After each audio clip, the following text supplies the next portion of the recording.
1 kilo मैदा आणि अर्धा kilo 700 gram पिठी साखर आणि 700 ग्रॅम डालडा आणि 200 ग्रॅम सुकं खोबरं त्या 3 वाट्या किसून मध्ये घातल्या होत्या। त्या साहित्यामध्ये ह्या साईजची 150 बिस्किटं नानकटाईची बिस्किटं करणार आहे।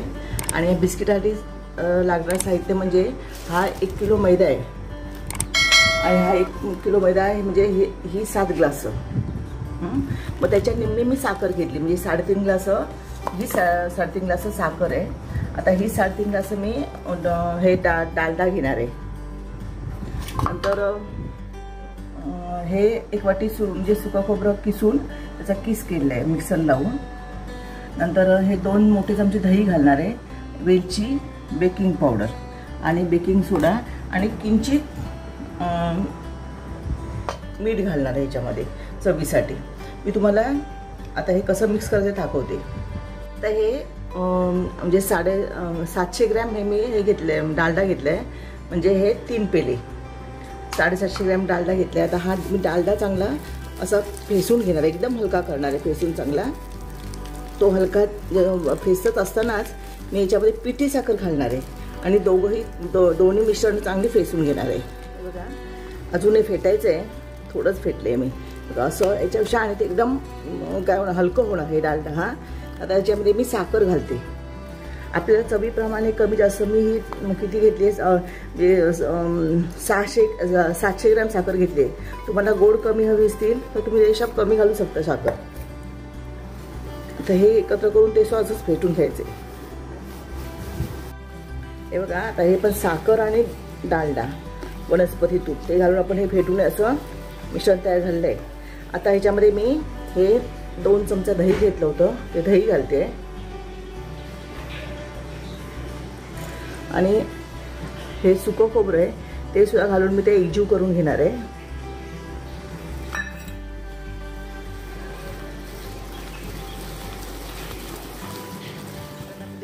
मी अर्धा चमचा खायचा सोडा घालते। नंतर चवीसाठी हे अर्धा चमचा मीठ घालते। आता ह्या पिठामध्ये मी 1 चमचा बेकिंग पावडर घालते। बघा हे मिश्रण आता एकदम हलकं झालंय बघा चांगलं हलकं। आता ह्याच्यामध्ये थोडं घालून पीठ घालणार आहे मी आणि ते परत एकजीव करून मळून घेणार आहे एकदम हलकं। आता ह्या भांड्यात राहणार नाही म्हणून एका पातेल्यात घेते सगळे सामान। हे मिश्रण तर असं तयार झालेलं आहे, चांगलं फेटून घेतलं मग एकदम हलकं झालेलं आहे। आता ह्याच्यामध्ये आपण थोडा करून हा मैदा घालायचा आहे आणि तो परत थोडा घालायचा परत ढवळत राहायचं असं करून मी सगळं हे पीठ एकजीव करून घेते। आपण हे डालडा साखरचं मिश्रण मिक्सरला पण करू शकतो, एकजीव करू शकतो, पण मिक्सरला भाजू जाणार ते बरं। त्यासाठी आपण असं फेटलं हात दुखतात पण फेटलं तर चांगलं होतं। मी आता हे भरपूर प्रमाणात 1 किलोच्या करते नानकटाई, त्यामुळे थोडं जरा जास्त म्हणजे हे फेटावं लागतंय। थोडं प्रमाणात घेतलं तर पटकन होईल ते काम। आपण आता हे डालडा साखर मैदा हे सगळं मिश्रण आपण हे असं एकजीव करून घेऊया आणि नंतर मग त्याचे आपला हवे त्या आकाराचे गोळे तयार करायचे आणि ते आपण घरातही ते बेक करू शकतो म्हणजे कढईमध्ये मीठ टाकून गरम करून। पण हे जास्त असल्यामुळे मी आता हे बेकरीमध्ये देणार आहे बेक करायला। या मिश्रणामध्ये सगळं सामान टाकून झालं, फक्त राहिली आहे ती वेलची आणि वेलची आपण नेहमी प्रत्येक पदार्थ मी शेवटीच घालतो पण तिचा वास चांगला राहिला पाहिजे म्हणून। तर मी ते 1 चमचाभर ह्याच्यामध्ये ह्या मिश्रणामध्ये वेलची घालते। ती आपण सगळ्या मिश्रणाला लावून घेऊया। आपलं पीठ आता तयार झालं आहे, ह्याच्यात गोळे नंतर ह्याचे गोळे करायचे। थोडं पीठ घेऊन चांगलं हातावर असं घासून चांगलं एकजीव करून घ्यायचं म्हणजे आपण जे गोळे करणार ते गोळे काय होत नाही एकदम गोड राहतात, फाटत नाही ते बघा। आणि आपलं हवे त्या साईजचे आपण असे गोळे करून घ्यायचे। हे बघा ते बघू शकता।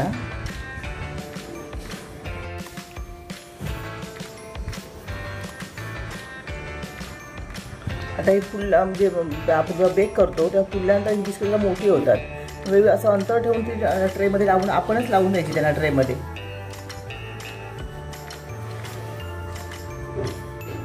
चांगलं असं हातावर मळून घ्यायचं पीठ आहे आणि नंतर त्याचा गोळा करायचा.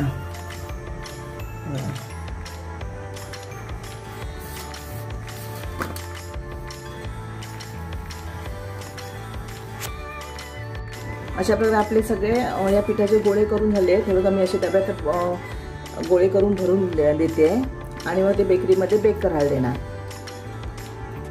बेकरीवाले आहेत ना ते ट्रेमध्ये लावतात ही बिस्किटं आणि बेक करतात. आता ही जास्त आहे म्हणून बेकरीमध्ये येते, पण कमी असतील तर आपण जसं घरामध्ये केक बेक करतो तशी आपण ही बिस्किटही बेक करू शकतो. अर्धा किलोच्या जास्त असेल तर आपलं ते बेकरीतच बेक करायला देणं मला तरी वाटतं परवडतं ते. पण घरात त्याला गॅस भरपूर लागणार, वेळही आपला खर्च होणार आहे. आणि घरामध्ये जर बेक करायची आपण केक आपण बेक करताना 15 ते 20 मिनटं बेक करतो, तशीच ही बिस्किटं आपण ताटलीमध्ये लावून 15 ते 20 मिनटं बेक करायची आहेत. करून आल्यावर आपली बिस्किटं कशी होतात ते तुम्हाला नंतर मी दाखवते.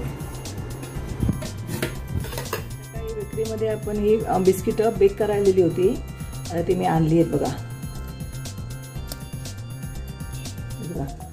एकदम खुसखुशीत झाली, तर हलकी आली एकदम. आणि घरात आपण केल्यामुळे आपल्याला खायला सुद्धा बरी वाटते, कारण आपण स्वतः सगळं मिक्सिंग केलेलं असतं. त्यामुळे वेलची वगैरे घालतो, त्यामुळे ते आणखी टेस्टी होतं. आपण आपल्या घरामध्ये व्यवस्थित भांड्यामध्ये आपण ते चांगलं म्हणजे डालडा साखर वगैरे सगळं फेसून म्हणजे व्यवस्थित आपण हे करतो. पीठ वगैरे चाळून बेकरीमध्ये पण घेत असतील, पण आपल्याला खायला म्हणजे जरा मन स्वच्छ वाटतं, मन सोडून आपण हे खाऊ शकतो. आणि तुम्ही बघू शकता आतमध्ये किती एकदम म्हणजे एकदम हलकी झाली ती दिसतात एकदम. जे आपण जे गोळे केले होते छोटे तुम्ही बघितलात गोळे ते, आणि ते आता हे व्यवस्थित बघा अशी एकदम खुसखुशीत झाली आहेत. अशी तुम्ही बिस्किटं करून बघा. दिवाळीच्या फराळातला एक मेनू नानकटाई. पिठामध्ये मी ही कोको पावडर मिक्स केली होती आणि त्याची 10-12 बिस्किटं केली. ती जास्त नाही केली, थोडीशीच बिस्किटं केली. ती सुद्धा छान आल्या कलर आहे बघा. आणि तशीच म्हणजे एकदम खुसखुशीत झाली आहे ती. असं कोको पावडर किंवा चॉकलेट फ्लेवर तुम्हाला हवं असेल तर आपण ते तसं करू शकता बिस्किटांचं. यावरती जर मला ते लावायचं असेल बदाम काजू तसं पण बेकरीमध्ये दिलं बेक करायला त्यावर हात नाही पडतात ते, म्हणून मी याला काय लावलेलं नाही. ही बिस्किटं बनवण्यासाठी जे साहित्य मिक्स केलं होतं ना त्याच्यामध्ये फक्त ही कोको पावडर मी मिक्स केली आहे, बाकी दुसरं काही घातलं नाही. म्हणजे पीठ सगळं तसंच आहे, फक्त मी थोडीशी कोको पावडर टेस्टिंगसाठी म्हणजे कशी चव लागते ती आल्याने घातलं होतं. पण खरं छान झाली ती बिस्किटं. ही 1 किलो मैदा आणि अर्धा किलो 700 ग्रॅम पिठी साखर आणि 700 ग्रॅम डालडा आणि 200 ग्रॅम सुकं खोबरं त्या 3 वाट्या किसून त्यात घातल्या होत्या. त्या साहित्यामध्ये ह्या साईजची 150 बिस्किटं आली आहेत. छोटी केली तर अजून होती, पण मी जरा मोठीच केली. म्हणजे गोळे छोटे पण ती होतात. एकदम छोटे गोळे केले तर बरी वाटत नाही, जरा त्यातल्या बिस्किटं आकार त्याचा बरा वाटतो. नॉर्मल साईज आहे ती म्हणून.